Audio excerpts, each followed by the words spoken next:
नमस्कार विद्यार्थियों। आज हम सब पाठ 31 भीष्म पितामह सरसैया पर के अध्ययन हेतु उपस्थित हुए हैं। इससे पहले 9वें दिन के युद्ध में भीमसेन ने धृतराष्ट्र के 8 बेटों का वध कर दिया और इसमें अर्जुन का जो बेटा था इरावान, वो भी जो एक नाग कन्या से पैदा हुआ था उसकी भी मृत्यु हो जाती है, वो भी मारा जाता है। 9वें दिन अभिमन्यु और अलम्बुस में घोर संग्राम छिड़ गया।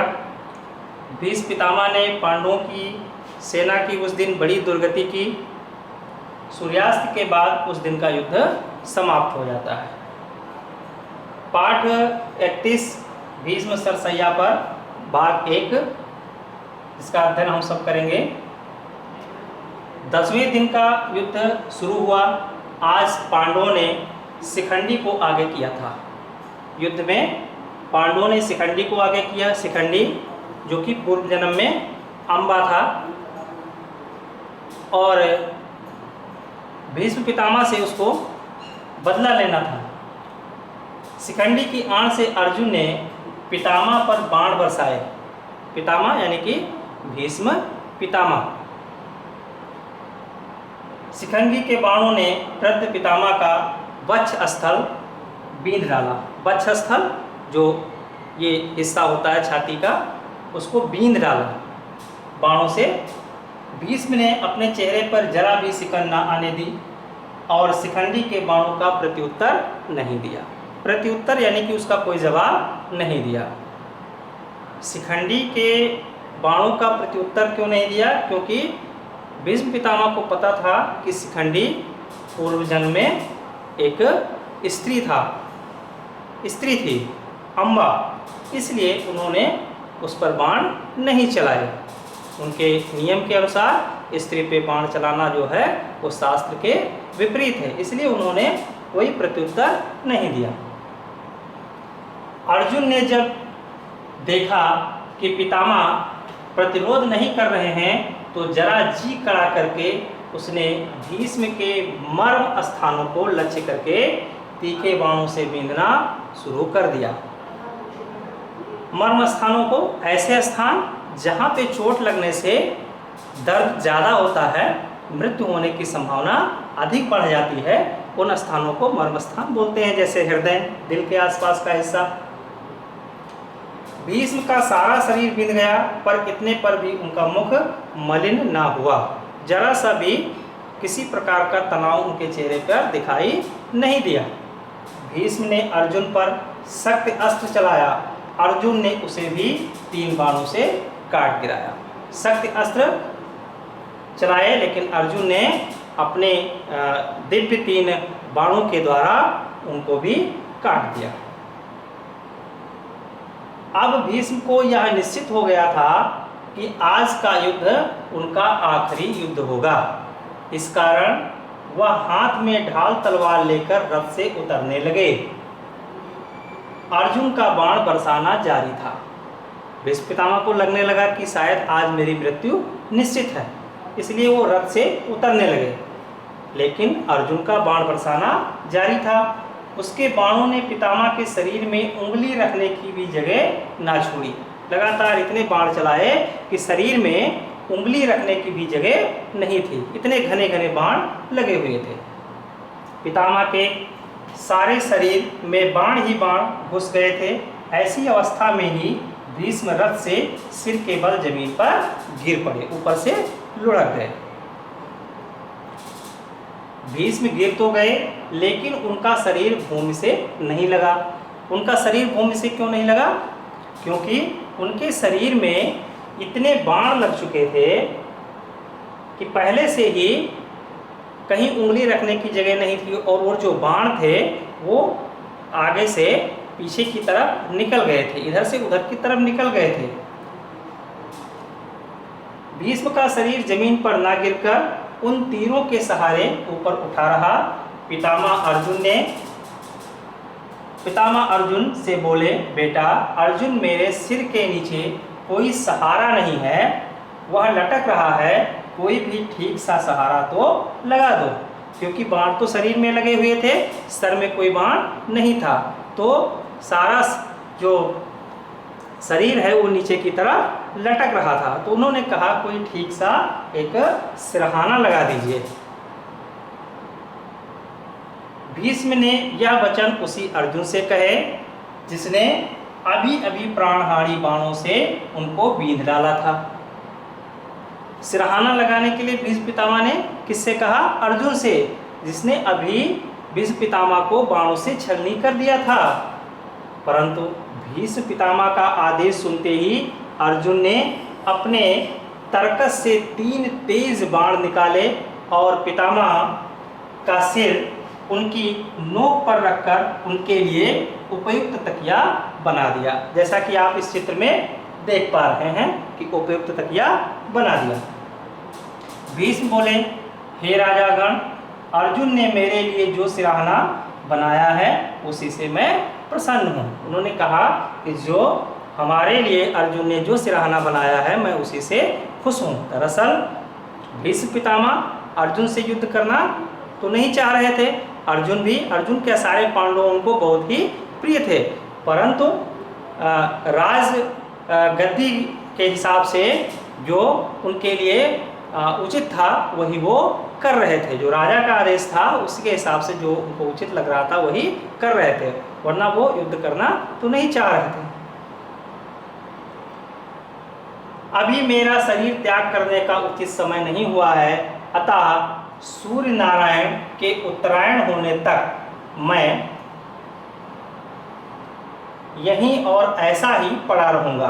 आप लोगों में से जो भी उस समय तक जीवित बचे वे आकर मुझे देख जाए। उन्होंने कहा अभी मेरा शरीर त्याग करने का उचित समय नहीं हुआ है। शरीर त्याग करने का उचित समय नहीं हुआ है, यानी कि भीष्म पितामह जी को जो है इच्छा मृत्यु का वरदान प्राप्त था।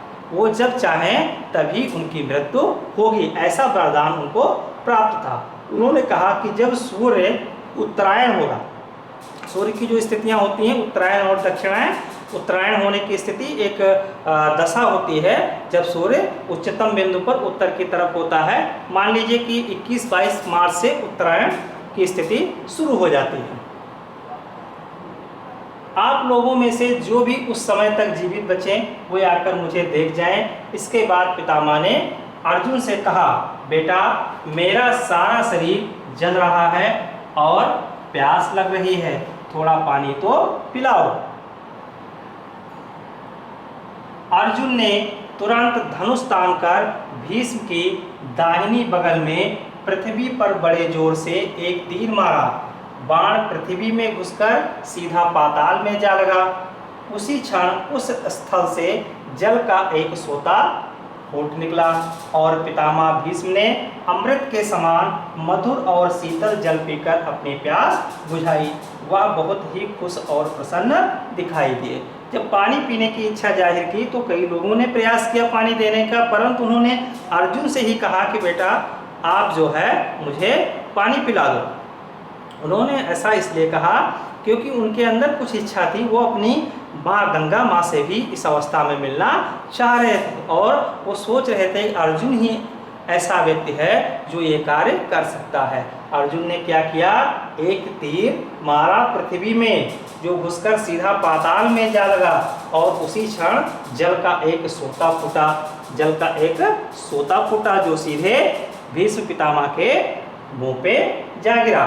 इससे उनकी जो गंगा मैया, भीष्म पितामह गंगा के पुत्र थे, 8वें पुत्र थे, तो गंगा मैया से मिलन भी उनका हो जा रहा है। तो इसलिए उनसे मिलने के बाद जो है वह जल अमृत के समान मधुर और शीतल लगा और उसको पीकर उन्होंने अपनी प्यास बुझाई और इस प्रकार वो बहुत खुश और प्रसन्न दिखाई दिए।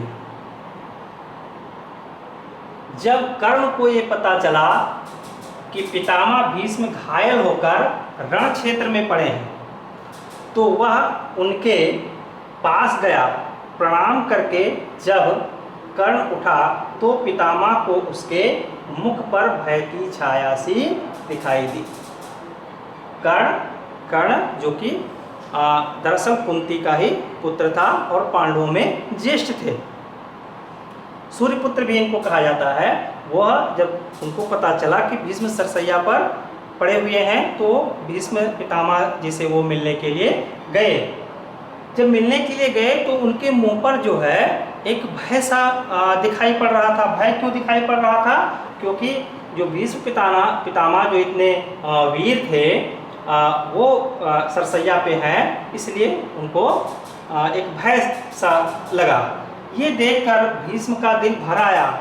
शरीर पर लगे हुए बाणों से होने वाले कष्ट को दबाकर बोले, बेटा तुम राधा के पुत्र नहीं कुंती के पुत्र हो। उन्होंने उनको बताया कि बेटा आप राधा के पुत्र नहीं हैं, आप कुंती के पुत्र हैं। राधा जो कर्ण का पालन पोषण जिन्होंने किया था, उनकी माँ का नाम था राधा। उन्होंने बताया कि आप राधा के पुत्र नहीं हैं, आप कुंती के पुत्र हैं, सूर्यपुत्र। मैंने तुमसे कभी द्वेष नहीं किया, अकारण ही तुमने पांडवों से वैर रखा, इसी कारण तुम्हारे प्रति मेरा मन मलिन हुआ। हमने आपसे कभी कोई द्वेष नहीं किया, कोई ईर्ष्या नहीं की, परंतु आपने जो पांडवों से वैर रखा, इसी के प्रति हमारे मन में आपके प्रति थोड़ा सा वैर भावना रही, मलिन रहा, हमारा मन दुखी रहा। तुम्हारी दान वीरता और शूरता से मैं भली भांति परिचित हूँ। मैं जानता हूँ कि आप कितने दानवीर हैं। कर्ण को दानवीर भी कहा जाता है। शूरता यानी कि जो वीर हैं, शूर पुरुष हैं आप, उससे मैं भली भांति परिचित हूँ। मैं जानता हूँ, इसमें कोई संदेह नहीं है कि शूरता में तुम कृष्ण और अर्जुन की बराबरी कर सकते हो। तुम पांडवों में ज्येष्ठ हो, पांडवों में सबसे बड़े हो, और शूरता में, वीरता में आप कृष्ण और अर्जुन की बराबरी कर सकते हैं, इसमें कोई संदेह नहीं। मैं इस बात को अच्छी तरीके से जानता हूं। इस कारण तुम्हारा कर्तव्य है कि तुम उनसे मित्रता कर लो। किनसे मित्रता कर लो? पांडवों से मित्रता कर लो। ये वचन किसने कहे? भीष्म पितामह ने कर्ण से कहे। मेरी यही इच्छा है कि युद्ध में मेरे सेनापतित्व के साथ ही पांडवों के प्रति तुम्हारे वैर भाव का भी आज ही अंत हो जाए। यह सुनकर कर्ण बड़ी नम्रता के साथ बोला, बड़े विनम्र भाव से बोला, पितामह मैं जानता हूँ कि मैं कुंती का पुत्र हूँ। यह भी मुझे मालूम है कि मैं सूत पुत्र नहीं हूँ, लेकिन ये बात मुझसे नहीं हो सकती कि अब मैं दुर्योधन का साथ छोड़ दूं और उनके शत्रुओं से जा मिलूं। मेरा कर्तव्य यही है कि मैं दुर्योधन के ही पक्ष में रहकर युद्ध करूं। कहा मुझे ये सब पता है कि मैं कुंती का पुत्र हूं, पांडवों में ज्येष्ठ हूं, मैं सूत पुत्र नहीं हूं, परंतु मैं अब दुर्योधन का मित्र हूं और दुर्योधन ने मुझे अंग देश का राजा भी नियुक्त कर रखा है। अब मैं मित्रता को छोड़कर मैं पांडवों से मिलने नहीं जा सकता, क्योंकि मेरा कर्तव्य यही है कि मैं दुर्योधन के ही पक्ष में रहकर युद्ध करूं। आप कृपया मुझे इस बात की अनुमति दें कि मैं दुर्योधन की तरफ से लड़ूं। मैंने जो कुछ किया या कहा उसमें जितना दोष हो उसके लिए मुझे क्षमा कर दें। मैंने जो भी आपसे बातें कही हैं, इसमें जो भी आपको दोष दिखाई दे रहा है, मैं उसके लिए क्षमा चाहता हूँ। कर्ण का कथन भीष्म बड़े ध्यान से सुनते रहे। उसके बाद बोले, जो तुम्हारी इच्छा हो वही करो। भीष्म पितामह से आशीष पाकर कर्ण बहुत प्रसन्न हुआ। भीष्म पितामह ने जो उनको आशीष दिया, आशीर्वाद दिया कि जो तुम्हारी इच्छा हो आप वही करो, ये आशीष पाकर कर्ण बहुत प्रसन्न हुआ और रथ पर चढ़कर युद्ध क्षेत्र में जा पहुंचा। कर्ण को देखते ही दुर्योधन आनंद के मारे फूल उठा। अभी तक अभी तक दुर्योधन बहुत दुखी था। दुखी क्यों था? क्योंकि उसको पता चल गया था कि भीष्म पितामह जो है वो सरसैया पर है, इसलिए वो दुखी था। लेकिन जैसे ही कर्ण को अपने पास पाया तो वह आनंद के मारे फूल उठा। फूल उठना, आनंद के मारे फूल उठना यानी बहुत प्रसन्न हो जाना। भीष्म के विछोह का जो दुख उसके लिए दुसह सा प्रतीत हो रहा था, जो भीष्म के बिछड़ने का दुख था, जो उसके लिए असहनीय था, दुसह था, अब कर्ण के आ जाने पर किसी तरह उसे भूल जाना उसके लिए संभव मालूम होने लगा। उसको लगा कि अब इस दुख को किसी तरीके से भुलाया जा सकता है। तो ये आज की जो है यहाँ तक की 10वें दिन के युद्ध की कहानी थी। अगली कहानी भीष्म सरसैया पर भाग 2 में लेकर हम फिर उपस्थित हुए होंगे। तब तक के लिए नमस्कार।